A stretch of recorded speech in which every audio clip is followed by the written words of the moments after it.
60 seconds and counting. We are go for Apollo 7 at this time.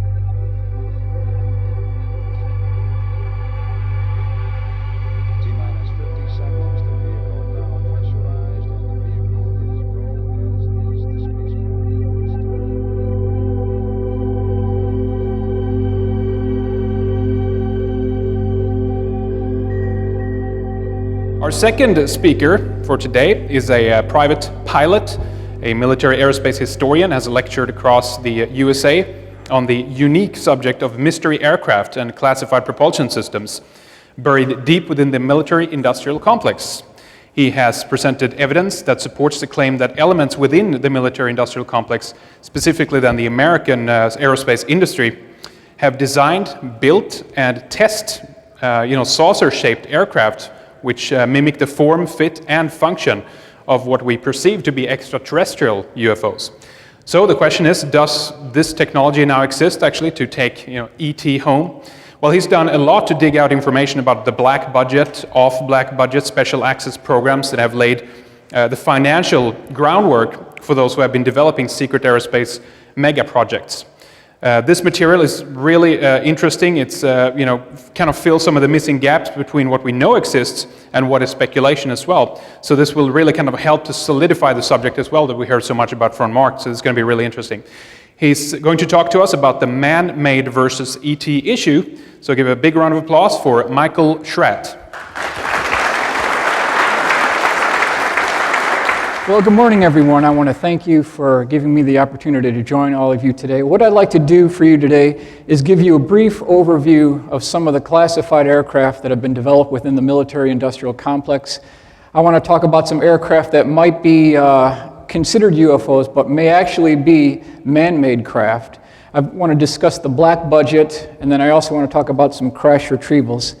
But really, I want to have some fun with this presentation, and we've got quite a bit of material to go over here. I thought I'd begin with this interesting entry that was put into a book published in 2007 called The Reagan Diaries. And here on page 334, this is Reagan speaking to. It says, "Lunch with 5 top scientists. It was fascinating. Space truly is the last frontier. And some of the developments there in astronomy are like science fiction, except they are real. I learned that our shuttle capacity is such that we could orbit 300 people. So I want to ask all of you today, the shuttle only holds 8 astronauts.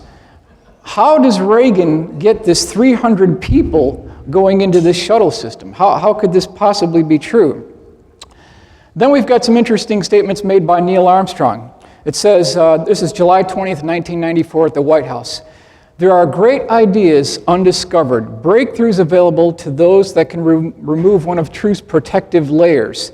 There are places to go beyond belief. Neil Armstrong, 25th anniversary of the Apollo moon landing. Then we have Above Top Secret by Timothy Good. Interesting statement here, a transaction between a scientist of an MI6 individual and Neil Armstrong. And this is page 186, so I'm not just making this up.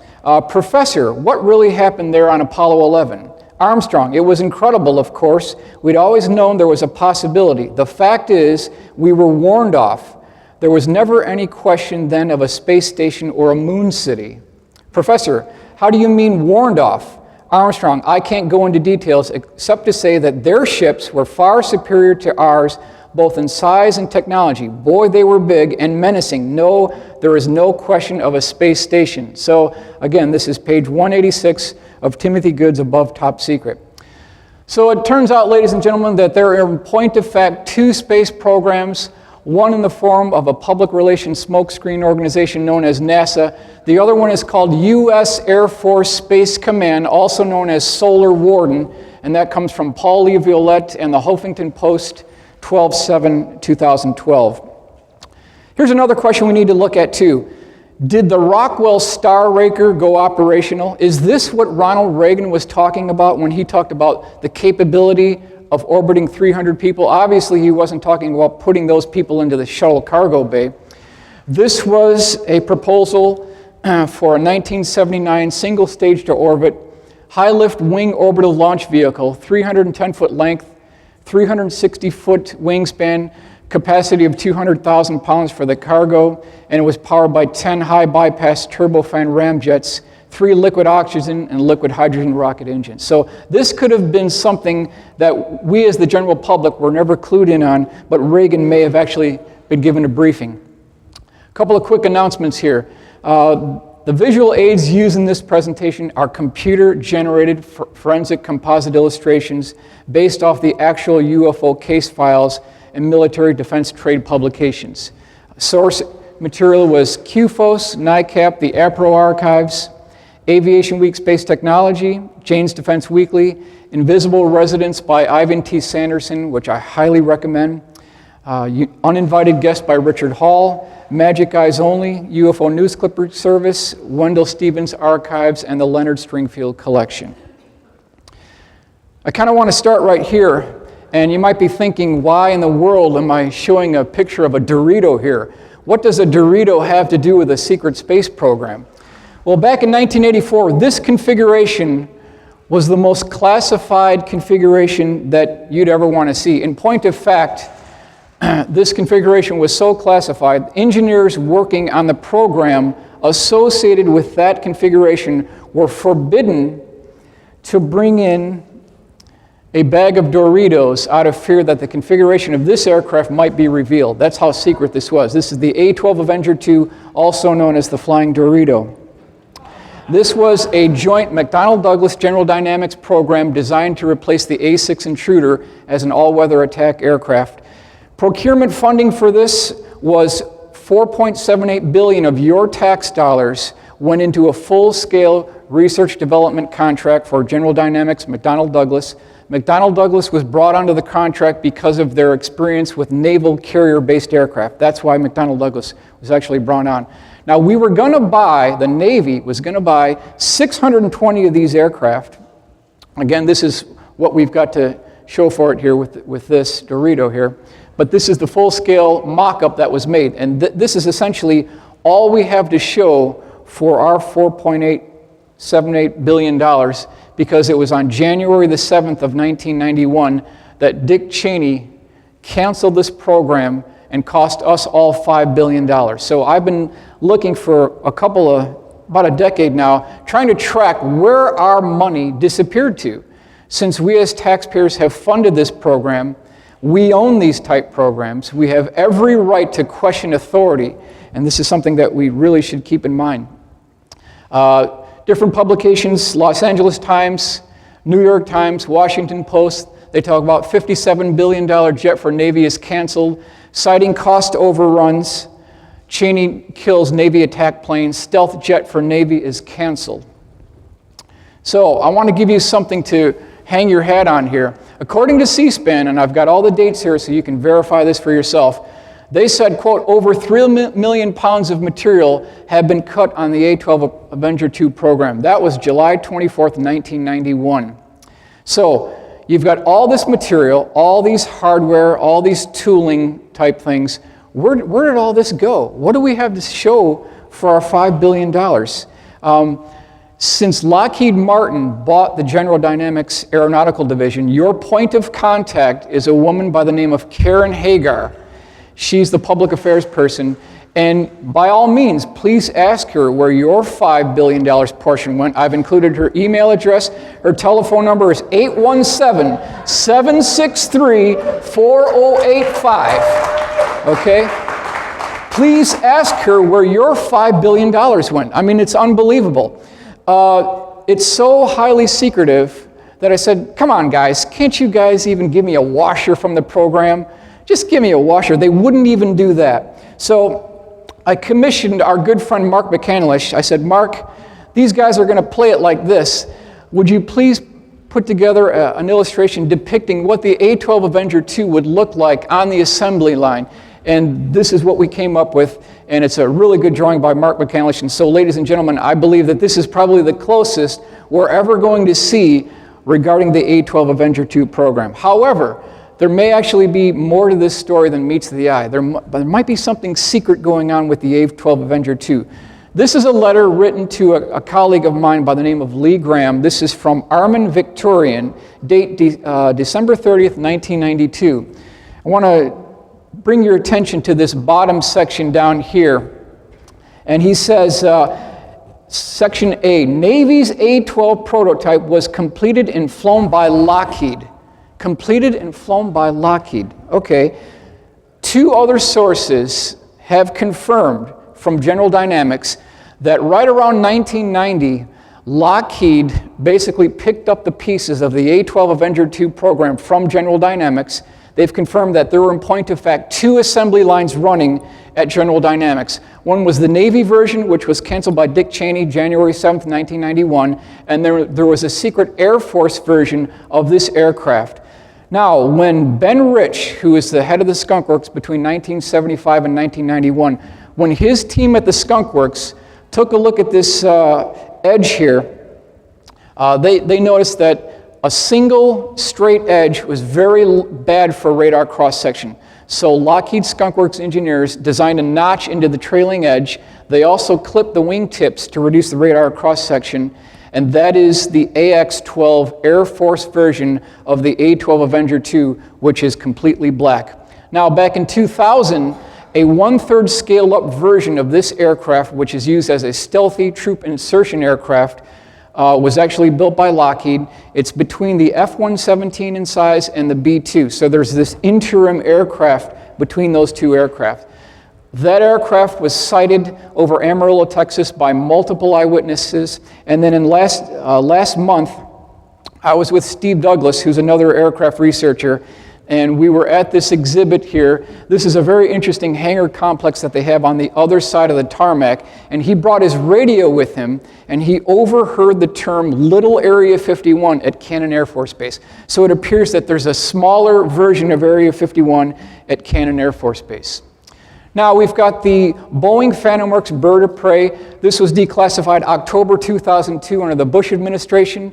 $67 million procurement funding from Boeing on this particular program. It made 38 test flights between 1992 and 1999. Basically, this aircraft was the first aircraft to use low observable stealth technology for one-piece solid construction. And it also had 3D virtual reality design and assembly processes involved with this aircraft. Procurement funding, again, is $67 million. It was 47 feet long, 23-foot wingspan. Important point to keep in mind on the Boeing Phantom Works bird of prey is that when you have a proprietary program, it is exempt from FOIA requests. So you can't get anything else on the Boeing Phantom Works bird of prey. This is one of those proprietary programs. Another drawing done by Mark McCandlish, talking about the Sneaky Pete, also the Have Blue prototype, and then Boeing Phantom Works bird of prey. Detroit Free Press, secret ledger hides military projects. Pentagon black budget has tripled under Reagan administration. So I want to quote my sources, Detroit Free Press, February 8th, 1987. They had a very interesting graphic illustration, which I've redone in AutoCAD here to give you an idea. Now, if you look at the procurement funding on these programs, in 1981, the black budget grew by just over $500 million. Now, by 1988, that figure rose to nearly $9.122 billion. So you can see there's this exponential growth in the black budget. Federal spending by category, procurement spending for agriculture was $26 billion. Transportation was $28 billion, but the Pentagon's black budget for fiscal year 1988 was $35 billion. So they're spending more on black budget programs than they are for education. So is there a mismanagement of funding here? Do we have bridges breaking? Do we have schools falling apart? That money could be put into other programs. Total spending for procurement funding of the Air Force for 88 was 51, of which 19.1 was in the black budget. Okay, now in this article, they have 2 quotes that I think are interesting to keep in mind here. It says, Thomas Amley, a Pentagon missile expert with security clearances high enough to know about some black programs, said the military has 3 basic reasons for having them. 1, you're doing something that should genuinely be secret. 2, you're doing something so damn stupid you don't want anyone to know about it. And 3, you want to rip open the money bag and get out a shovel because there's no accountability. So when you talk about black programs, there is no public scrutiny, no congressional oversight. Second one here, it says, in a black project, people don't worry about money, said a 31-year-old systems engineer who has worked on 4 black projects at the Space Systems Division of Lockheed Missiles and Space Company in Sunnyvale, California. Here's what he said.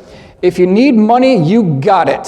If you screw up and you need more, you got it, said the engineer, who asked that his name not be published. You're just pouring money into this thing until you get it right. There's no incentive to do it right the first time. Who's going to question it? So you can see the mentality of what we're really up against here. Aviation Week, Space Technology, December 24th, 1990, summed it up really well. 8 years of the Reagan administration were very good to the black world. Really sums it up nicely. Now, how do you get this information? Where do you go to track the black budget? It turns out every January 27th of every year, a public relations program in the form of this document, which is available to the general public, is called RDT&E Programs R1. That stands for Research, Development, Test, and Evaluation Programs R1. You can pick this up at the Library of Congress. And in this document, they list programs that are within the Department of Defense. Over here you've got the line items, and then you've got how much was spent. But when it comes to classified programs, they don't tell you anything about it. For instance, senior year operations, forest green operations. No technical details, no information regarding how much procurement funding was done on the program.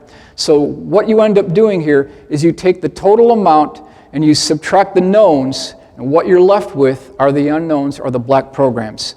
Now, how can we verify this? Defense Daily, July 14th, 1988, also had their procurement funding. And you can see here, Theme Castle, no information, just a code name.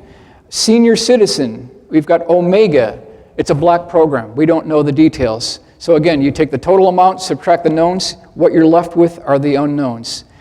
This is an interesting publication, 1970, J.W. Fulbright. He really brought it home. It says, the greatest threat to American national security is the American military establishment and the no-holds-barred type of logic it uses to justify its zillion-dollar existence. These programs have gone rogue, no congressional oversight. Couple of quick code names I want to bring to your attention here. This comes from John Andrews, who's the Senior Project Design Engineer at Testers Model Corporation in San Diego. He was tracking these black budget fundings, and he wrote this FOIA request to the DoD, and a couple of things we want to look at here. Rosetta, classified program. Housekeeping, what's housekeeping? Redbird, and then the 2 final ones, 4 and 5, Rainbow, and something called Snowbird, which we really want to get into. Groom for secrecy, Groom Lake toxic burning alleged. Las Vegas Review-Journal, March 20th, 1992. They really did a good job on this article. Basically what they're saying is, during the stealth program, vintage 1981 to right around 1988, according to this article, Burbank Lockheed Skunk Works Division was basically trying to get rid of all their toxic chemicals, solvents, resins, and they put these in 55-gallon drums, and twice a week on Mondays and Wednesdays, an 18-wheeler tractor-trailer truck hired by a foreign company called NDB would drive all the way from Burbank Skunk Works to Area 51. They'd follow this perimeter road, they'd go past the residential area, and then these 300-foot-long burning pits dump these 55-gallon drums into these burn pits and throw jet fuel on it and ignite the whole thing. So I ask all of you, is it any wonder that our Area 51 engineers are dying of cancer when you've got this acrid, toxic smoke burning and flowing right over the residential area? So I'm zooming in to Area 51. That's the world's largest runway. You could put one space shuttle landing on either side and still have 5,000 feet between the two aircraft. And then I'm going to zoom into this area. The hangar surface area on the bottom here are what's known as the Red Hat hangars for the Soviet MiGs. Before that, they were the A-12 hangars. Just in back of the Red Hat hangars are what's known as the U-2 spy plane hangars. That's where final assembly was made for the U-2. We've also got the residential area, and then up here on the corner, we've got the area where it shows the burn pits right in here. So that's what we want to focus in on. Here's a 1968 photo of Area 51 showing the residential area. These are the burn pits here. So the question I want to ask all of you, this is something we really should answer. Who is the idiot within the Air Force, Department of Defense, EPA, that allowed them to do this right next to the residential area? I mean, talk about lack of planning.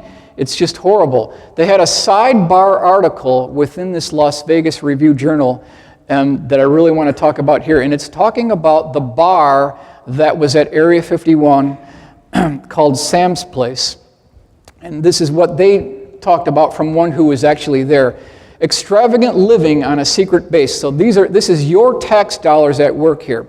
A favorite watering hole was Building 170, the hangar-sized centerpiece of the base's recreational complex. It is listed in one base directory as Sam's Place, a bar named after a Central Intelligence Agency official who once ran the base, said a source involved in base operations during the 1980s. Sam's Place was a dark, fully carpeted nightclub with large padded chairs and a bar ring with stools that rivaled the largest ones in Las Vegas, the source said. The club had 4 pool tables, dartboards, and a big screen. The recreational complex was complete with an 8-lane bowling alley, a heated indoor pool, 4 racquetball courts, a basketball gymnasium with a wooden floor, tennis courts, saunas, and a snack bar. At one time, a golf course and lighted softball field existed as well. Supplies for the base were flown in from Hill Air Force Base in Utah aboard C-130s. Sometimes people would chip in and buy big ice boxes of shrimp that were flown specially to the base from Florida in 20 to 30 big styrofoam coolers. The plane stopped only long enough to offload the shrimp. And then the final one here, some colonels, he said, had very extravagant tastes, including one who had grapefruits flown in from Israel at $25 a piece and requested deliveries of canned tuna from South America that he estimated cost the government $26 per can. So here's your tax dollars at work with these big guys over here at Area 51. Another drawing by Mark McCandlish. This is the McDonnell Douglas Manta Ray. 18 of these aircraft were built by Desert Storm. They flew along with the F-117s as a digital real-time intelligence gathering aircraft, specifically photographic type aircraft. It was also carrier capable. It had a interesting arresting hook and also a launch contraption in the front for carrier-based operations. Very low radar cross-section aircraft, and had twin-canted vertical stabilizers that you can see here. Orders of magnitude lower RCS than the F-117. Something called the Flying Artichoke has been sighted at Air Force Plant 42 and Holloman Air Force Base. It has a crew of 2, pilot and a weapons system operator. It has a very interesting tail arrangement here with a porous aft section that absorbs sound. It's capable of carrying 6 2,000-pound laser-guided weapons. So this is the Flying Artichoke. Now, right around 1989, we started hearing these reports of something called the Aurora. That's definitely not the code name that's actually used, but that's a catch-all phrase, really. And on August 1989, Chris Gibson, who was an offshore oil drilling platform operator, he noticed a KC-135 flying overhead that was flanked on the left side by 2 F-111s that had their wings extended. And then directly behind the KC-135, there was a black triangle that had a 75-degree swept wing configuration that he could not identify, and he was a member of the Royal Naval Observers Corps. So if there's anyone who couldn't identify it, who should have, it would have been Chris Gibson, because he's very well versed in identifying aircraft in less than 1 second. So we've reversed the image to show you what this actually could have looked like. This remains today, even today, a classified program. Now, if you look in the Boeing archives, you'll see this motif, this legacy of development regarding 75-degree swept wing configurations for hypersonic aircraft. This may be a configuration that Chris Gibson actually got to see. Another drawing by Mark McCandlish. Interesting backstory on this aircraft. When the colonel who first laid his eyes on this particular configuration, when he saw it for the first time, he said that that was an elegant lady, and so that name has stuck with this particular aircraft. It is a 2-stage-to-orbit space plane consisting of a mothership and a parasitic aircraft that's launched from the spine of the mothership. Each of these wingtips is estimated to be about 16 feet tall. It has a pilot, co-pilot, and something called a launch control officer. He is the liaison between the mothership and the parasitic aircraft, and he sits aft in the last seat here. It has 2 canards that can retract for high-speed flight. It's powered by either 4 combined cycle pulse detonation wave engines, or as Mark mentioned, the scramjets too. Now, what evidence do we have for this? Aviation Week Space Technology, August 24th, 1992, talks about eyewitnesses who saw this in the Antelope Valley, Lancaster, Palmdale area, so we've got some good sightings there. This is the model called the SR-75 penetrator that was done by John Andrews, who again is the Senior Project Design Engineer at Testers Model Corporation, San Diego. And we believe that the mothership configuration here is about 85% correct. This parasitic aircraft that he has here has the correct wing sweep angle, but the configuration of where the engines are, we don't believe that that is correct. This is a photograph of John Andrews, so if there was any question about this gentleman's integrity, it was never challenged because he was a gentleman until he passed away in 1999. His veracity was never questioned, so you can hang your hat basically on information provided by John Andrews. A good scale model of what this looked like. Interesting thing, people who have seen this said that the configuration and color of this aircraft was kind of a light white or gray configuration with a blacked leading edge. And then the air intakes on this aircraft were diagonally cut at 45 degrees. And they said that people who saw this particular aircraft take off said that the air intakes were so large that you could drive a Volkswagen right into these. So we're talking large air intakes. John McNeil put this together, shows you the 2-stage orbit spaceplane system. Again, you can see the air intakes in this location and these large winglets. This is a top view looking down, shows you the scale of this aircraft here, and then we believe that this aircraft is not called Aurora, but in point of fact either Senior Year or Senior Smart. That's believed to be the code name for this particular aircraft. Now, one other propulsion system that may be associated with the mothership of this aircraft is something that Mark T. Constantine, who was the Aerojet Tech Systems Division Manager, this is 1985, he gave a lecture. Here is one propulsion system that may be associated with that 2-staged orbit spaceplane system. Here's what he said: the air turbo ramjet, or ATR, is a combined cycle air-breathing engine which we commonly refer to as cold turbine technology. By combining the rocket engine and air-breathing engine technologies, the ATR can achieve static thrust-to-weight capability in excess of that available from our most advanced turbojet and turbofan engines. The ATR continues to produce thrust as Mach number increases, which enables acceleration to more optimal cruise altitudes of 90 to 120,000 feet at Mach 5. So this is exactly the kind of speed range we're talking about here. But then there's a question that comes up, this strange anomaly that comes up. This took place May 30th, 1991. John Andrews, who we mentioned before, put in a telephone call to Ben Rich. And this is something that Ben Rich volunteered. He wasn't prodded by John. This is something that Ben Rich came up with. This was published in the 1993 OFNI World Almanac, so I want to give you the source of where this came from. The Spanish translation to English here is, if I were to use the word snowbird, I would be in jail. If I were to use the word snowbird, I would be in jail. What is Ben Rich talking about? What could be so secret, so classified, so unacknowledged that Ben Rich would get thrown in jail for even using the word snowbird? I mean, what's actually going on here?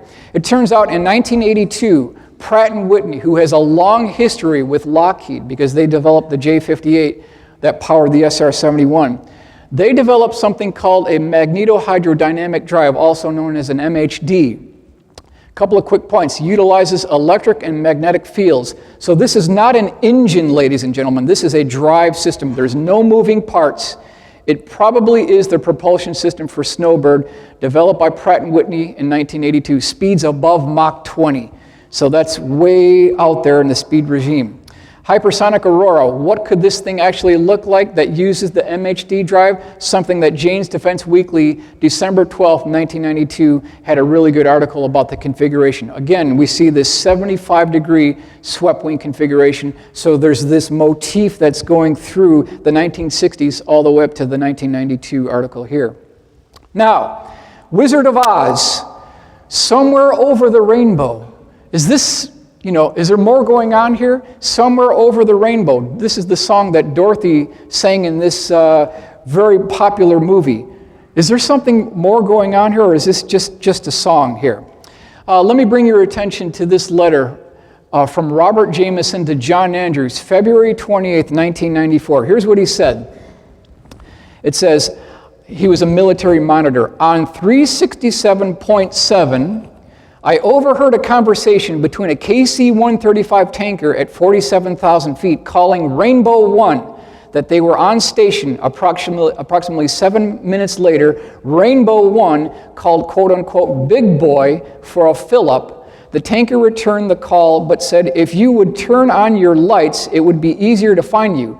Rainbow 1 told the tanker to go to Secure Channel G, end of transmission. So, if the Aurora is launched over the top of the mothership called Rainbow, somewhere in the ocean west of Hawaii, is that where we get the term somewhere over the rainbow? If Rainbow is the mothership aircraft, it's a possibility.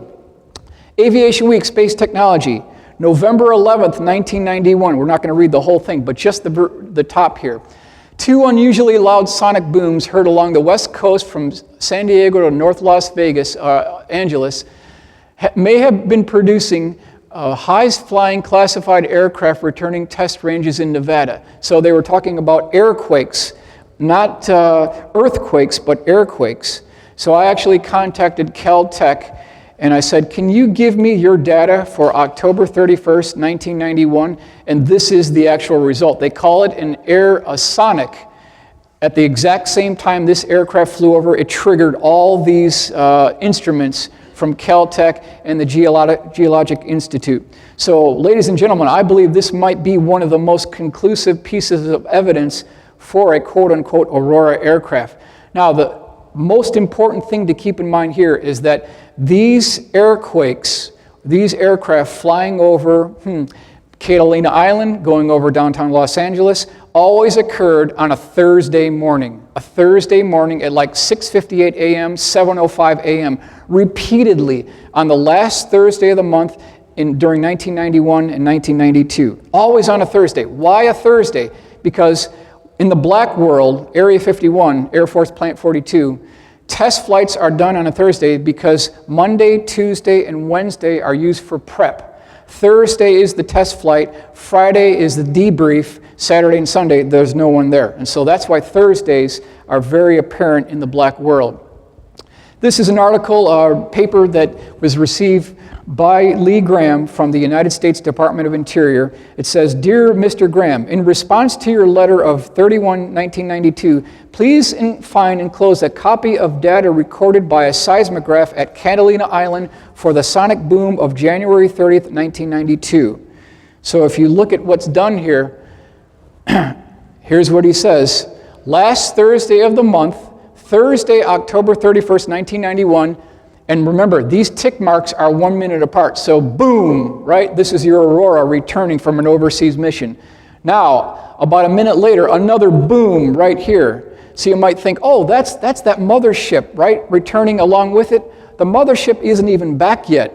It doesn't even fly the same pattern. So this might be either an F-16 or an F-15 flying as a safety chase aircraft. So it's not the mothership flying with the parasitic aircraft.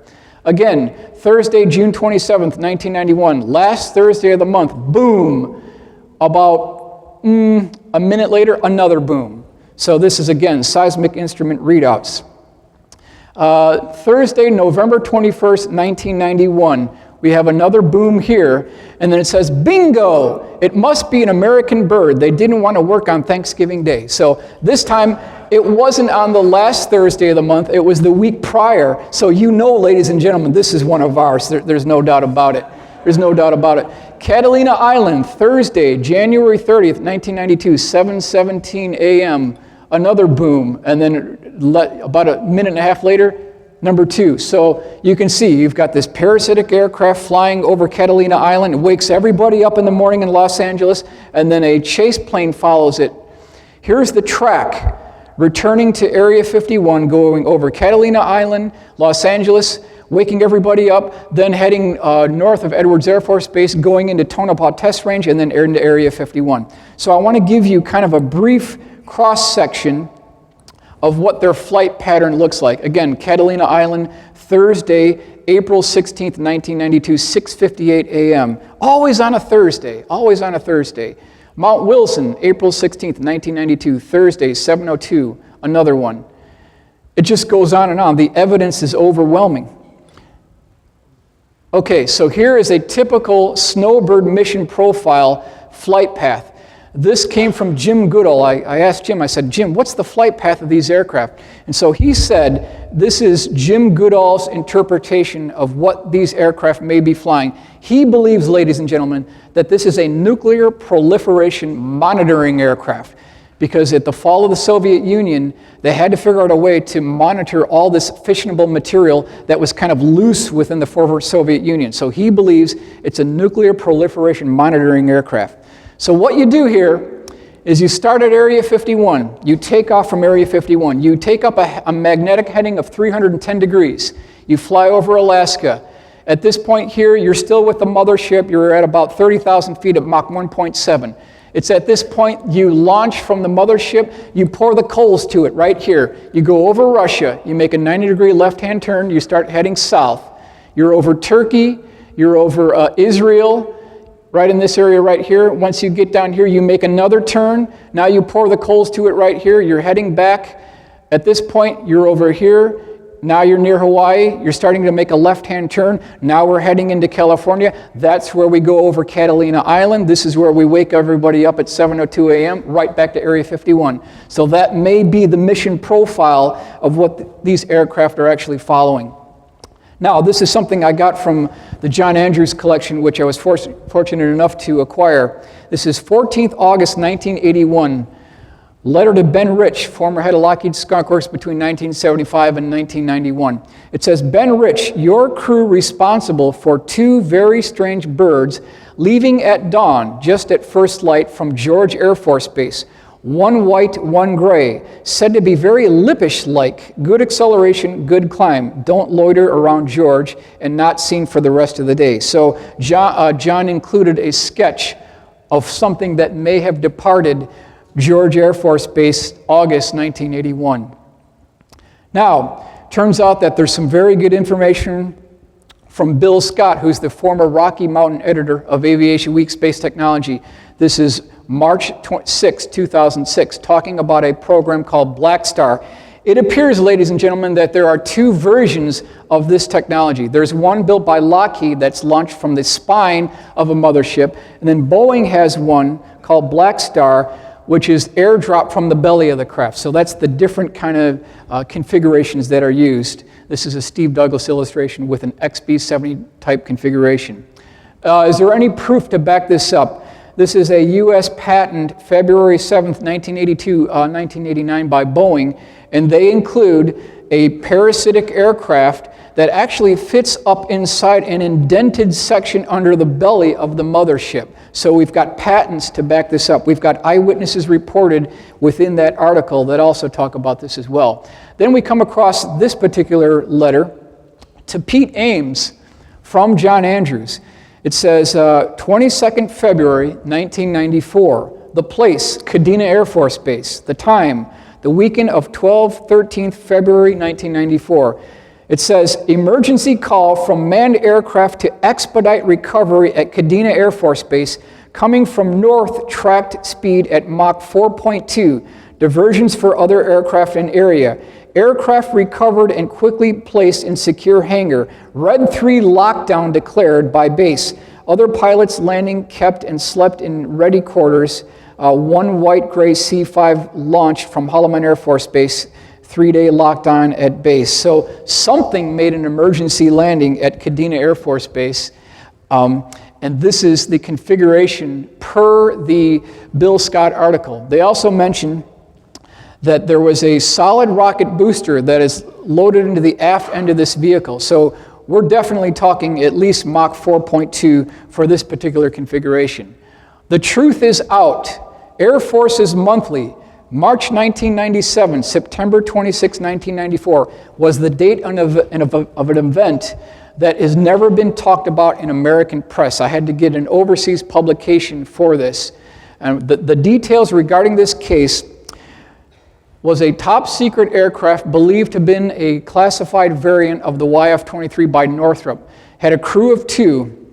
On the application of military power, somehow the landing gear collapsed right up here on the nose gear, and this thing kind of ground to a halt. The pilots were fine.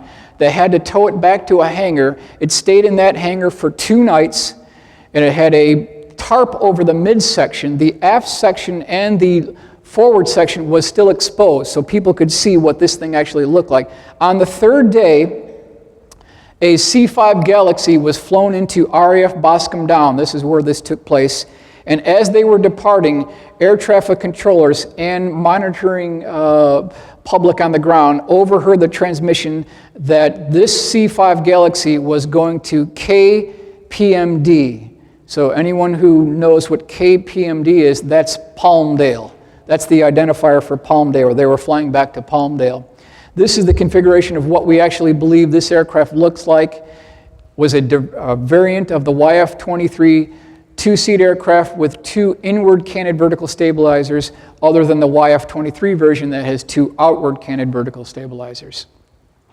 So we get to the B-2 stealth bomber. $2.3 billion per aircraft, more than its own weight in gold. That's what we're talking about here. 21 of these aircraft were built.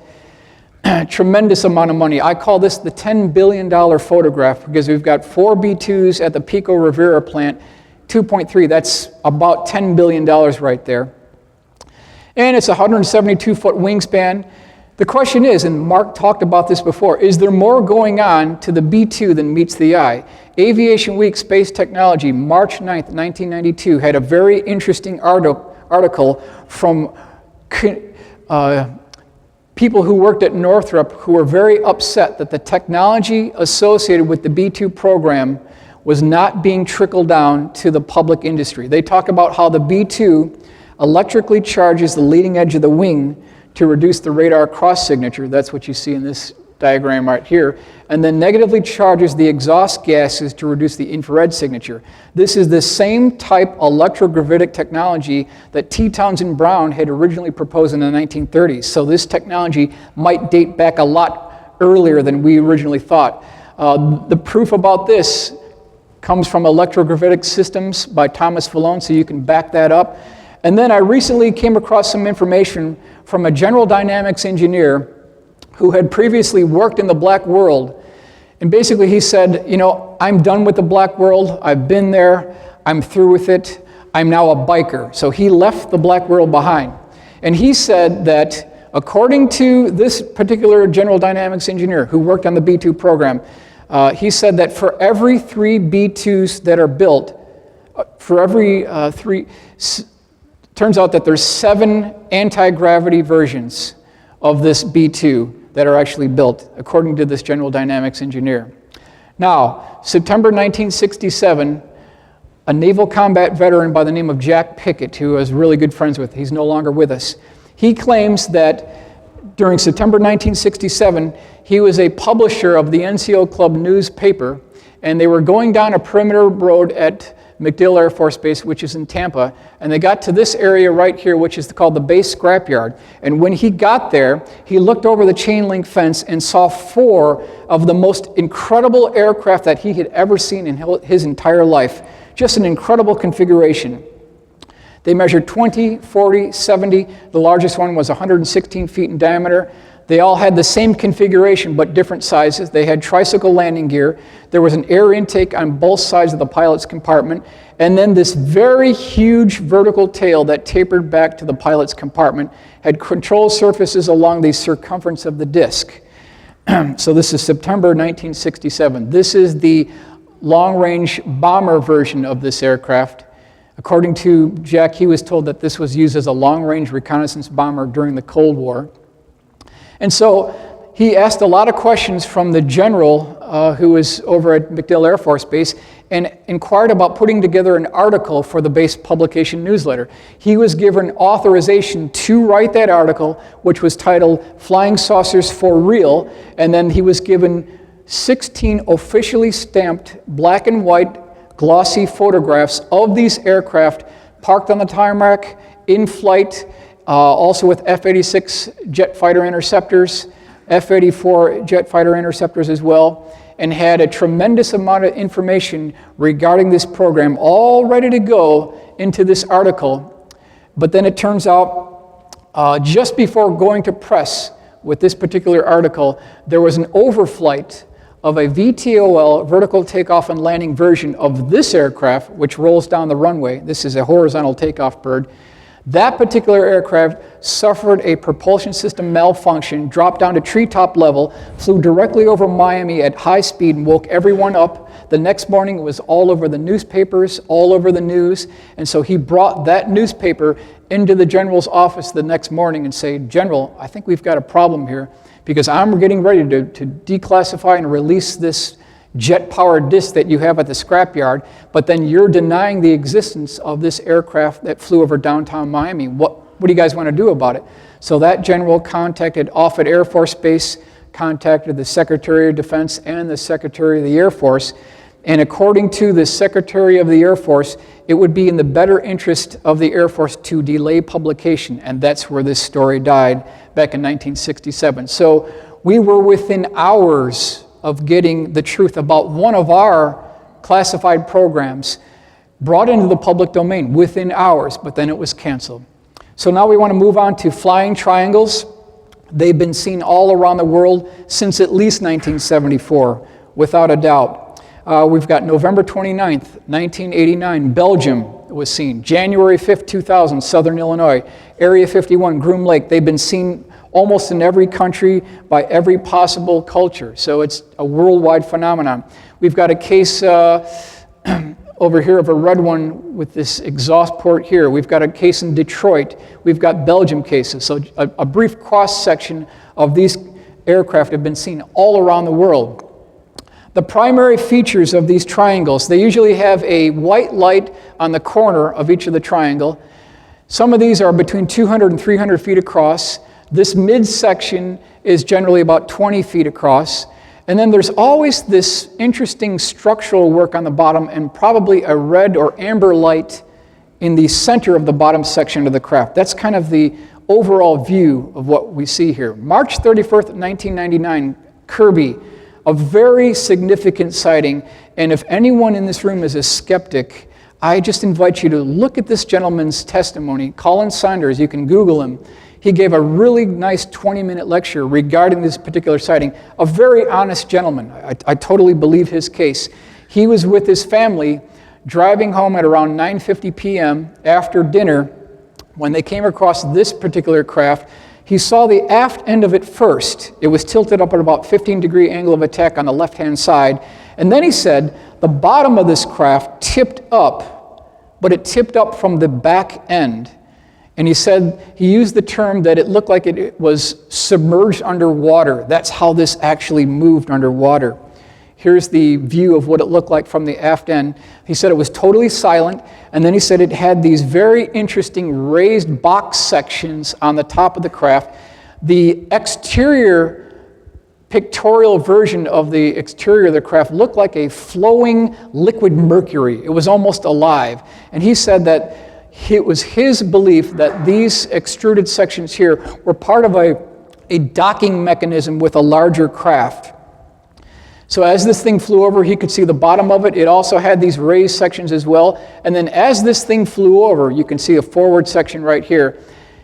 It disappeared from view, but then way off into the far horizon, there was a much larger ship that had a red light on one side and a green light on the other side, and he said that this particular aircraft appeared to be trying to dock with that larger craft. So that may be the reason for these interesting raised sections here. This thing was approximately 50 feet across in conjunction with a Cessna 172 that has a 27-foot wingspan. Here's Colin Sanders here. Here's his UFO model. And when I saw that UFO model, I said, wow, I want to have one of those. So I took his technical blueprint, and then in AutoCAD, I put together this schematic drawing here, which is a cardboard stock model. And I produced this for each and every one of you. So you can have a black and white version of this, so you can build your own UFO at home, which is an actual authenticated case. This is what the model looks like right here. This is what the bottom of it looks like right here. And so I have one for each one of you. Now, November 22nd, 1985, 15 miles northwest of Madison, Wisconsin. Very interesting case because of this interesting tube section on the bottom of this aircraft. But we don't only have the illustration, we've got the eyewitness testimony. It says the underside of the craft resembled, quote, the back of a refrigerator, like a collection of condensation pipes that ran back and forth. So keep that in mind kind of as we proceed here. I asked the question, is that what you would expect to see on the bottom of an alien spacecraft? I mean, really, I thought you aliens were 100 million light years ahead of us, and yet you're flying around in these vehicles that look like the back of a refrigerator? Someone's lying to you, folks. Someone's lying to you. I can assure you that. January 5th, 2000, this was the first mass sighting of triangular aircraft after the year 2000, seen by at least 4 police officers, seen by a miniature golf owner who said that this craft looked like a 2-story ranch fly right over his golf course. Very well documented case. Another case for skeptics that might be sitting on the fence. Please examine the January 5th, 2000 overflight of southern Illinois by these triangular shaped craft. Some of these had a red and green section in the aft portion. Always these white lights at each of the corners, and then an amber or red light below the belly of the craft. Newspaper clipping service picked this up. It was seen over DuPont County, multiple counties within southern Illinois, not too far from St. Louis. May 23rd, 2001, Allen Park, Michigan. This gentleman saw this craft fly over his taxi, actually, blocked out the stars as it flew over. April 3rd through the 5th, 1975, Lumberton, North Carolina. This craft was seen by multiple police officers. It had an interesting cutout notch section in the back end of the triangle, red lights along the leading section here, and then a high-intensity white light that was shining down a beam onto the ground, seen by multiple eyewitnesses. This is the cutaway drawing here and shows you kind of an isometric view. This is the row of the lights on the leading edge of the craft. Again, this cutout section is another motif that we see throughout these different craft. Now, this is a very interesting case that I got from David Marler, who is the premier researcher in triangular UFOs. We don't have a date, but we know the location was Oregon. According to this eyewitness, this particular craft was about 180 feet across, large triangular-shaped craft with these rounded corners in this location here. According to the eyewitness, this particular craft parked itself, hovered about 20 feet above the river, the Little Pudding River in Oregon, and then it started dropping down this 8 to 10 foot diameter metallic tube, went right into the river, started sucking up this water, and then he noticed that right next to this tube, water was coming out too. So the water's going up, water's coming down, and then he said there was a blue beam of light that exited off the left end of the craft. And then he said something very interesting. There was lights pulsating across the circumference here. And then there what looked like these 3 landing gear legs that popped out of the bottom. But these weren't landing gear legs. He called them overflow valves because water was shooting out of these overflow valves. And then there were 3 orange orbs that popped out of the bottom of this thing. About 2 minutes later, after this had completed whatever it was doing, he said it sounded like a washer machine. These orbs merged back into the craft. This craft slowly took off, and then when it reached about an altitude of about 1,000 feet, this thing took off like a spark off a grinding wheel. So that was that particular, almost a USO case. Enormous turbine blade UFO, January 21st, 1997, Puerto Rico, also came from the David Marler files. Basically, a primary eyewitness saw this particular craft hover near his location, Now, if you look at the size, he estimates between 500 and 800 feet across. We're talking a massive ship here. Multicolored lights along the leading portion of the vehicle. Then he said it had this section on the bottom that had these rotating turbine blades. But it was his impression that these turbine blades were rotating far too slow to support this vehicle. So there's no way it could be the primary source of propulsion, according to the eyewitness. He also said that there was a strange being that had a pear-shaped head on a transparent cupola or dome section of this aircraft. 2 minutes after observing this aircraft, a black 4x4 vehicle pulled up right next to him. A security agent got out of that vehicle, started questioning about this particular craft. No sooner did that security agent start interrogating the primary eyewitness, 2 identical craft to this first one popped out of the clouds and started following this original craft. This craft, at that point, started introducing it was kind of like a smoky blue glow around this vehicle, and then this thing took off. The other ones were trying to chase after it, but they couldn't get it. So this is January 1st, 1997. Another case from the David Marler files. I put together an illustration here. August 25th, 1990, Barnsley, England. Primary eyewitness and his wife were returning from a Fleetwood Mac concert at night when, out of nowhere, coming this strange triangular-shaped craft that he estimated between 100 and 200 feet across emerged from a dark, misty cloud directly below the cloud bank. And he said he saw it long enough, 30 seconds, long enough to get some really good details. It had one light on each terminating point of the triangle, one light on the bottom here that was white, and then he said it had this recessed section on the belly of the craft. And in that recessed section, he could see what looked like cross-beam and girder construction, very structural construction on this bottom point here. And then there was these series of white-lit, backlit windows that had these humanoid figures, and it was his impression that this was a man-made vehicle. That's what his impression was, that these were actually man-made vehicles. This particular individual on the right seemed to be either pointing or waving back to the primary eyewitness. Now, North Wales Triangle, sighted over the M56 motorway on June 1st, 1997, flew across the motorway at about 100 miles an hour, startled people on the motorway, and then zipped off at a high rate of speed. That's all the details we have on that particular case. So now we move on to the ever-present, ubiquitous, everyone's favorite triangle, the TR-3B.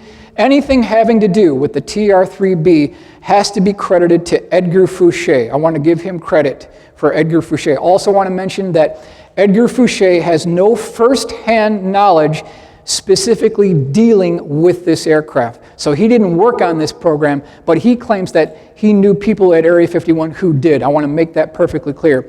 Also want to state that I don't want to divert any way, shape, or form or percentage from his original testimony. I want to give you his straight answers to a number of questions that I brought to his attention. This is his response, so I don't want to divert from anything that he had to say.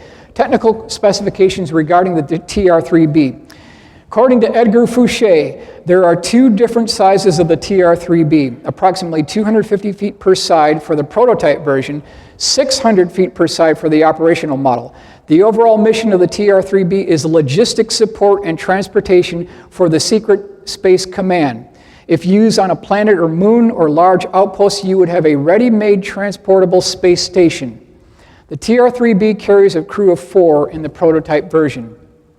The flight control system used on the TR-3B consists of variable vectored intake and thrusters on the edges and advanced multi-mode propulsion engines on each tip of the triangle.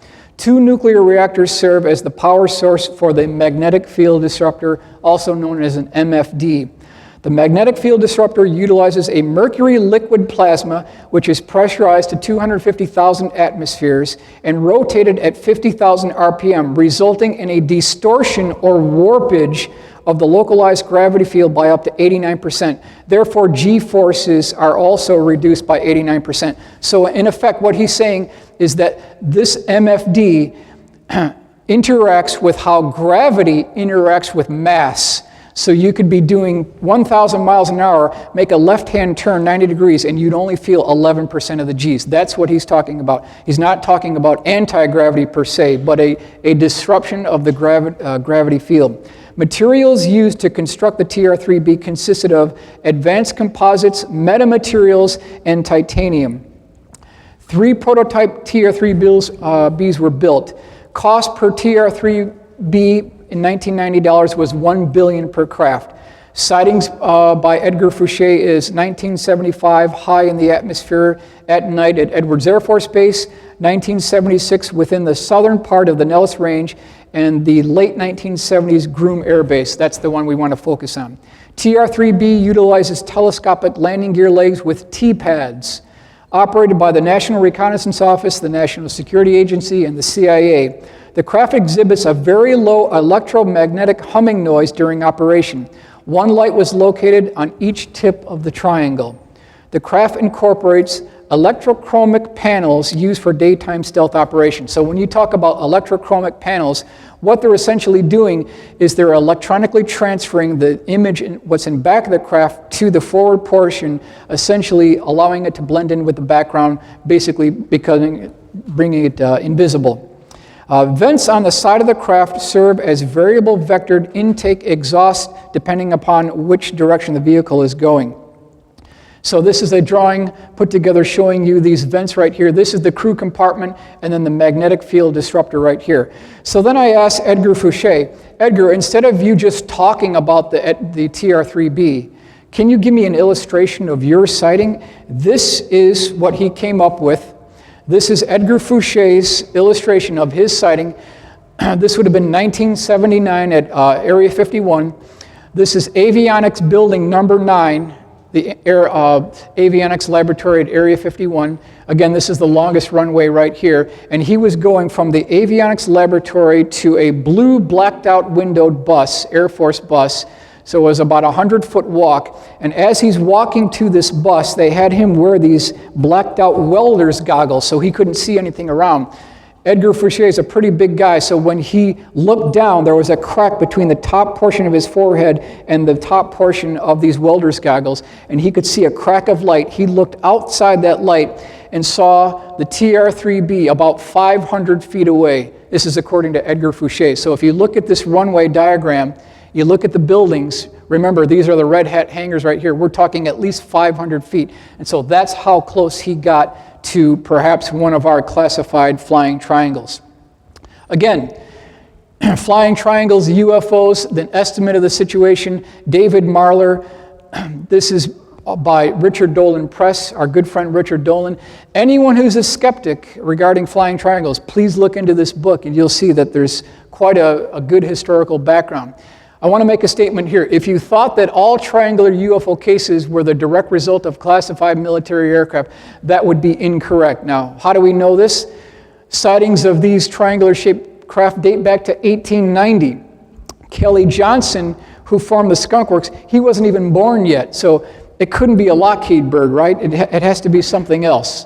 Now, when we talk about these liquid mercury plasma engines on the magnetic field disruptor associated with the TR-3B, that's the same thing we hear about on these Vimana aircraft that were 2,000 years before the time of Christ in the ancient Indian Sanskrit text. They talk about liquid mercury plasma engines with these Vimana type crafts. So this technology might date back much earlier than we thought.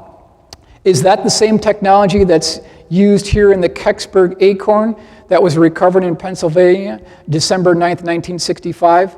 Is that the same technology used on the Nazi Bell, 1945? They had the same dimensions, the same configuration, the same bumper around the bottom circumference, the same strange hieroglyphic writing along the bottom. Both the Bell here, it also had these insulating bricks that were associated with test flights. Also, Joseph P. Farrell talked about how plants within the vicinity of test flights of the Bell turned to goo within 2 hours. Scientists who were near the Bell during operation died immediately. He also talks about how there's 2 counter-rotating drums that have a radioactive isotope of mercury called cerium-525. That may be some of the propulsion systems associated with the Bell. Now, by May of 1945, Adolf Hitler had 62 of the scientists associated with the Bell program murdered. These were brought up in the trials after Nazi criminal war crimes were brought to public, and so they talked about these 62 scientists being murdered associated with the Bell program. My question is, did SS General Hans Kammler, who was involved in the Bell program, did he cut a deal with the Americans? Did he have his record expunged of any crimes in exchange for technology? That's something we definitely want to keep in mind. Cash Landrum incident, Huffman, Texas, December 29th, 1980. This, by any other means, skeptics cannot debunk this case. This case had stood the test of time for so long now, and I invite anyone who's questioning the validity of some of these cases, please look at this case. You'll find that this has remained rock solid. 3 eyewitnesses, Betty Cash, Vicki Landrum, Colby Landrum, were driving around 9 p.m., Huffman, Texas, when they noticed a bright light approaching their vehicle. It got brighter and brighter and brighter. It got so bright they became horrified. They were scared. It was traumatic. She even mentioned that she thought this was the second coming. She thought this is the end of the world. And what she saw was this twin double ice cream cone craft that was about 90 feet tall, had a series of light-colored blue portholes. We don't know if these were portholes, but they were circular outlets in this location here. It was about 30 feet above the pavement here. She slammed on her brakes. Betty Cash got out of the car, started going to the forward portion of the car to see this thing as a better look. And then it had these strange flames that were blue in color, that every time the flame came out, this craft would bob up, and then once the flame stopped, this craft would start slowly settling down again. This happened for about 2 minutes. At that point, Betty Cash was just about ready to get back into the vehicle. Now keep in mind, this is December 29th, 1980. It was cold outside. Just about the time she was getting ready to put her hand on that car door, she put her hand there and it burned the skin right off her hand. The whole exterior of the vehicle was becoming very hot. Once she got back inside the car, they had to turn the air conditioning on. It was so hot within this vehicle.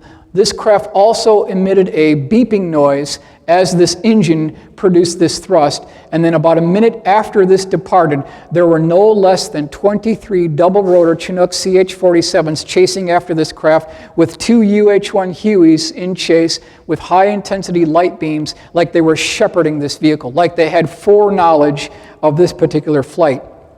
Now, it's my personal opinion that this was one of ours, ladies and gentlemen. Now, how can I back this up? If you look at this hearing before the Subcommittee on Research and Development, Joint Committee on Atomic Energy, this is the Aircraft Nuclear Propulsion Program, July 23rd, 1959. Once you start looking at this document, you start finding out how much the United States Air Force, the U.S. Navy, the Atomic Energy Commission spent on procurement funding on the NEPA program, the Nuclear Energy for Propulsion of Aircraft. Combined, they spent almost $1 billion by 1960. This is a schematic drawing of an atomic liquid-fueled rocket with subcritical reactor. So at least by 1960, they had the procurement funding, the engineering know-how to perhaps build such a craft. Here again, aircraft nuclear propulsion system, different cutaways within that diagram to back this up. So again, we have a legacy of technology, paperwork to back this up. I believe that this was a test flight of one of our original NEPA programs. It was an early NEPA program.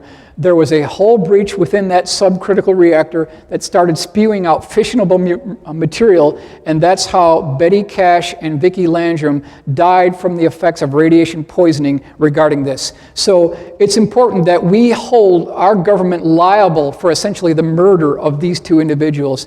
This case was actually never heard of in court. It was thrown out of court due to lack of evidence. Now, significant statements by Ben Rich regarding advanced aerospace propulsion systems and technology. Ben Rich, very interesting gentleman. I met with his son, Michael Rich, at the RAND Corporation. He was very nice, didn't reveal any secrets, but important to keep in mind, Ben took over the reins of the Skunk Works from Kelly Johnson in Burbank back in 1975. He headed the Skunk Works until 1991. And I want to really bring out some points here that I think are very important regarding what Ben Rich said about the technologies that we're talking about in this conference.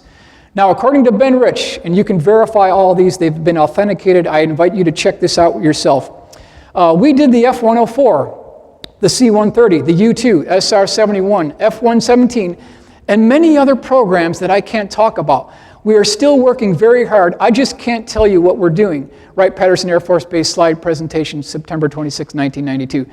Again, the Air Force has just given us a contract to take ET back home. We already have the means to travel among the stars, but these technologies are locked up in black projects. It would take an act of God to get them out to benefit humanity. There is an error in the equations. What equations is he talking about?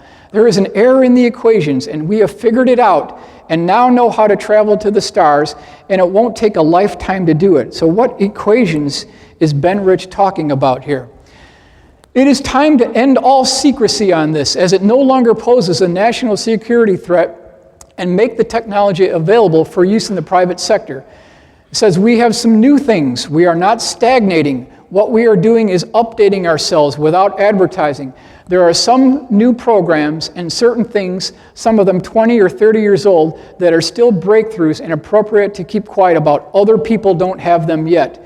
And then it says here, September 7th, 1988, AIAA lecture, so you can back that up too.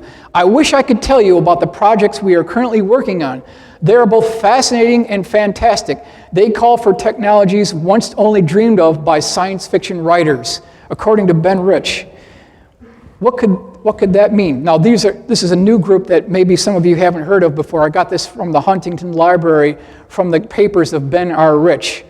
The Skunk Works is always busy. It's fortunate that we are able to turn out a breakthrough about every 10 years. The airplanes that we are building today, you won't hear about for another 10 years. Anything you can think of, we can do. And if not, maybe we have already done it. I cannot talk to you about anything we are doing today or have been doing probably for at least 5 or 10 years. If you saw the configurations I have on my desk today, they're mind-boggling, because if you can think of it, we can design it at the Skunk Works. So that's according to Ben Rich. And ladies and gentlemen, I don't think you're going to get a better group of comments regarding advanced aerospace propulsion systems. Now, John Andrews, who we mentioned before, was very good friends with Ben Rich. These two gentlemen, over decades, played this word Scrabble game where Ben Rich would kind of submit little hints to John, and that's how he was able to design the F-19 stealth model that turned out to be the highest selling plastic aircraft model of all history. Over 1 million units were sold. So John Andrews wrote a letter in 1986 to Ben Rich regarding his personal opinion of UFOs, even of crash retrievals. This is his original reply letter to John Andrews, dated July 8th, 1986. It says, "Dear John, in response to your letter of July 1st, I am a believer, and so is Kelly Johnson." So he's talking about UFOs, extraterrestrial technology. So if it's good enough for Kelly Johnson, to me, it's good enough for me. Now, here is the reply that John Andrews sent back to Ben Rich. He wanted to get some clarification. So Mr. Ben Rich, Lockheed Advanced Aeronautics Company, this is Burbank, California, 10 July 1986. Dear Ben, a short note to clarify your interesting response regarding being a quote-unquote believer contained in your 8th July 1986 letter. The topic is UFO. I believe there are lots of UFOs. I am also tending to believe there are two types of UFOs or categories. A, man-made UFOs. B, extraterrestrial UFOs. I believe with certainty in man-made UFOs. I am tending to believe there are also extraterrestrial UFOs. Having the highest respect for both you and Kelly, I'd appreciate knowing your belief in both categories. So then Ben Rich sent back the letter. I was able to get the actual letter. Lockheed Company letterhead, July 21st, 1986. Dear John, this is a response. Yes, I'm a believer in both categories. I feel everything is possible. Many of our man-made UFOs were unfunded opportunities. In both categories, there are lots of kooks and charlatans. Be cautious, Ben Rich. So, The $64 billion question is, what did Ben Rich mean when he talked about unfunded opportunities, UFO? Was Ben Rich talking about programs that didn't get funded at the Skunk Works? Or, as some have suggested, which could be a possibility, was he talking about freebies or hand-me-downs that we got for others? Is that a possibility? It's certainly a possibility, but by 1995, Ben had passed away, so we don't know the answer to that question. Now, a good friend of mine, Jim Goodall, wrote a letter to Ben Rich, basically requesting a taped interview. Just go over a couple of quick points. I would like to do a taped interview with you sometime in the near future. So obviously, Jim knew that time was getting short for Ben. He wanted to get all this documented on videotape. It says, we would cover everything that you have ever been involved in with your many years at Lockheed Skunk Works. We would cover all bases, leaving nothing out. He also said that he'd be glad to hold on to that tape for 10 years, 20 years, until he decided that it was appropriate to release into the public domain.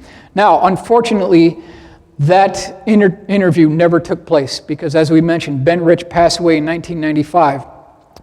But just prior to Ben's passing, Jim Goodall got one final telephone conversation into Ben Rich, who was dying at the hospital, and this is what Ben Rich told Jim Goodall over the phone just before he died. He says, Jim, we have things in the Nevada desert that are 50 years beyond what you can comprehend. If you've seen it on Star Wars or Star Trek, we've been there, done that, or decided it wasn't worth the effort. So again, ladies and gentlemen, I don't think it's going to get any better than that. Talking about technologies that are 50 years beyond what we can comprehend from the Skunk Works. A couple of UFO cases that we should consider here. Hudson Valley boomerang. Between 1982 and 1989, over 25,000 eyewitnesses reported a gigantic chevron or boomerang-shaped craft that hovered over cities north of New York City, about 20 minutes north of New York City.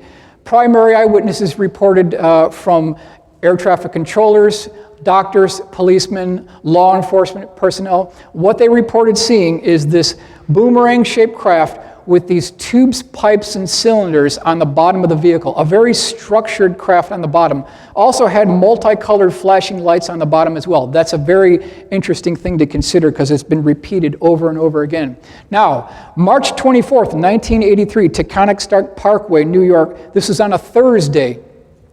Multiple eyewitnesses saw a gigantic 300 feet per side flying boomerang-shaped craft with a triangle trailing edge hover over the Taconic State Parkway. People pulled over to the side of the road, slammed on their brakes, got out of their car, looked up and saw this craft. But then they said when they saw the bottom of it, it had these transparent panels so you could see inside the structure of the craft. And eyewitnesses reported seeing tubes, pipes, cylinders, steel girder, mechanical truss tube construction like a truss bridge. That's what they reported. So I want to ask everyone here, and you don't have to answer, does anyone here know what happened one day prior to this event? What happened on March 23rd, 1983? Reagan's speech, thank you. March 23rd, 1983 was Reagan's speech. He proposed the SDI program. So I asked the question, is there a connection between the Hudson Valley boomerang and the SDI program by Ronald Reagan? Were they using these craft flying over large American cities as a nuclear deterrent, setting up an electromagnetic umbrella protecting us from incoming enemy Russian ICBMs? Is that a possibility? I'm just throwing it out there. Characteristics of the Hudson Valley boomerang. Sightings of the craft came in from Connecticut, New Jersey, and Massachusetts. The craft was virtually silent and measured between 300 and 900 feet across. The UFO was seen hovering over busy expressways, lakes, and rivers. The object was reported by airline pilots, air traffic controllers, doctors, lawyers, local law enforcement, firemen, computer programmers. The craft appeared to have an industrial steel structural girder and crossbeam internal construction like a truss bridge. So what I've tried to do here is I've incorporated every conceivable configuration that was seen by the eyewitnesses. Again, we've got this tubes, pipes, and cylinders that was seen on the bottom of the vehicle, a triangle trailing edge, And then here we've got this section here showing you these transparent panels. Over here I've shown you the original configuration of the B-2 stealth bomber. This is vintage 1983. Northrop spent $22.3 billion of our tax dollars designing this B-2 stealth bomber. 1983, they had absolutely nothing to show for our $22.3 billion. At the end of 1983, the Air Force and Northrop decided that they no longer wanted to have these low-altitude bombing platforms, and they changed the wing configuration to the double W that we see today. That cost all of us $1 billion for the wing redesign. Now, instead of me just talking about it just by myself, I wasn't there. I want to give you the eyewitness testimony directly from the people who saw this craft. This is Dennis Sant, very respectable gentleman. Here's his quote. This is Philadelphia Inquirer, September 28th, 1984. As it hovered, I could make out dark, smoky-colored metallic beams underneath, huge beams, according to Dennis Sant, March 17th, which was a Thursday when this actually took place. Again, Monique O'Driscoll, she sighted the object on March 17th, 1983, on a Thursday. This is her quote, and this is her painting that she made of this craft. I could see the underbelly part. It's solid. It had metal-type work, like cross beams and tubular things hanging down here and there. I was so close to it, I could have thrown a ball and hit it. That's from Monique O'Driscoll. This thing flew right over her head. Now, June 24th, 1984, Indian Point Nuclear Power Reactor. Something very significant happened on this particular night. I believe it may be one of the top 3 UFO cases of all history. According to no less than 12 Nuclear Regulatory Committee security guards, a gigantic 900-foot wide boomerang-shaped craft hovered over Reactor 3 for 20 minutes. So this is confirmed by 12 security guards, and this is a West Crum illustration of what this thing looked like. They had shotguns pointed at this thing. It shut down the security system of the nuclear power plant. It violated prohibited airspace. But then there was one of the security guards was in this remote hangar here. He had a camera, a remote camera, that was capturing all this on videotape.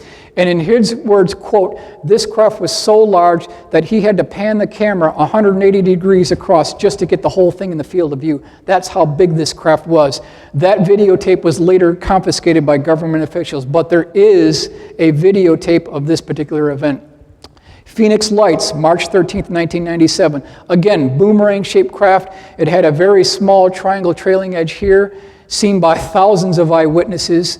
Of course, the government tried to explain it away as flares, but I question how could flares start out north of Prescott, go down through prohibited airspace at Sky Harbor Airport in Phoenix, and then continue down all the way to Tucson. Flares can't go that far. Eyewitnesses reported that the lights on this vehicle, they didn't look like just lights, but they were canister or studio lights that were embedded into the lower belly structure of the aircraft. Phoenix Lights, we've also want to cover the Belgium Triangle. This is November 29th, 1989. This is the newspaper clipping from the report talking about a gigantic 300-foot per side. Some eyewitnesses reported that this was over a football field inside. Also, we have the section here where the whole entire field section was lit up by the light that this craft emitted. A couple of quick reference points on this here from the Sun, July 23rd, 1991. We are under a sort of siege by high-tech flying machines.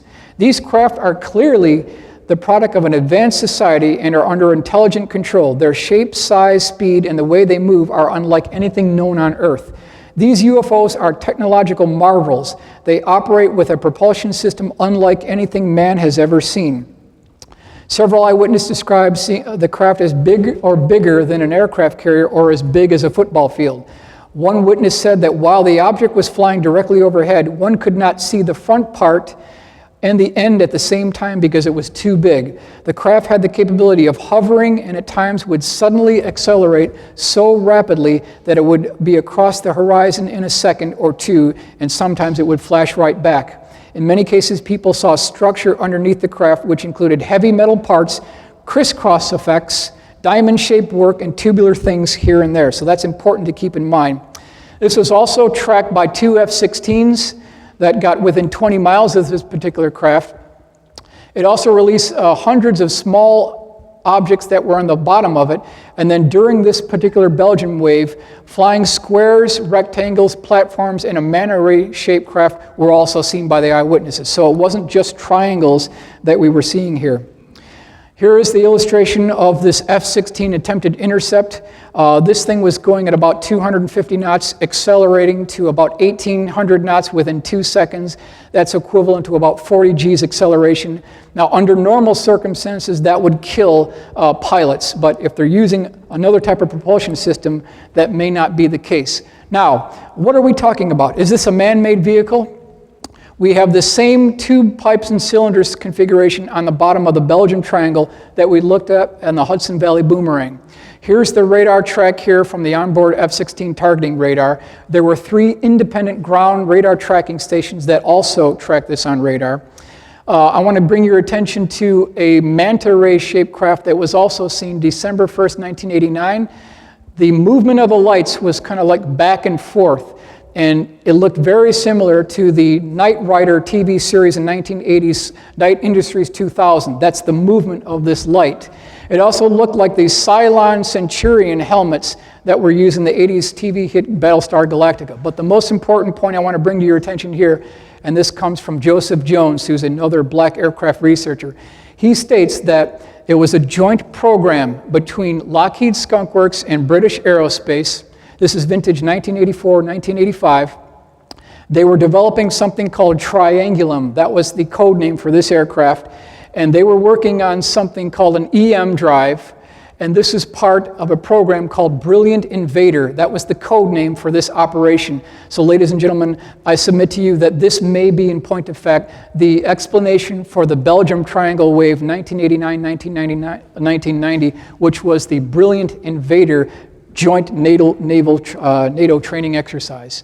Knight Rider shows you the configuration of the lights in this location, also the Cylon Centurion helmet here. Now, what evidence do we have to back this up? Is it just fairy tales, or do we have something to back this up? Jane's Defense Week, September 4th, 1996, has a very interesting article regarding the relationship between the UK and the US regarding stealth technology. The UK's relationship with the USA on stealth runs very deep, has been going on for many decades, and is extremely secret. Do we have anything else to back this up? It turns out that by the 1960s, they had accumulated so much information regarding what was done after World War II, when British intelligence was basically sucking up every shred of evidence recovered from the Nazis regarding radar cross-section development. That report was put in something called the Dawson Report, and then during an unknown date within the 60s, that report was brought over to Washington, D.C. and given to the defense contractors, probably Lockheed. So the other piece of evidence here is this very interesting book called I Could Tell You, but then You Would Have to Be Destroyed by Me by Trevor Paglin. Very interesting patch in this location right here. You'll note that the location of the beam of light is similar to the location of where the Belgium Triangle sightings actually took place. So ladies and gentlemen, I hope I've presented both sides of this case. I want to leave it to your discretion to decide who's who and what technology is actually being used. My point here is I'd like to see this technology handed over to the scientific community for the betterment of everyone on this planet, and I want to thank you for your attention. Excellent. Very good. Thank you.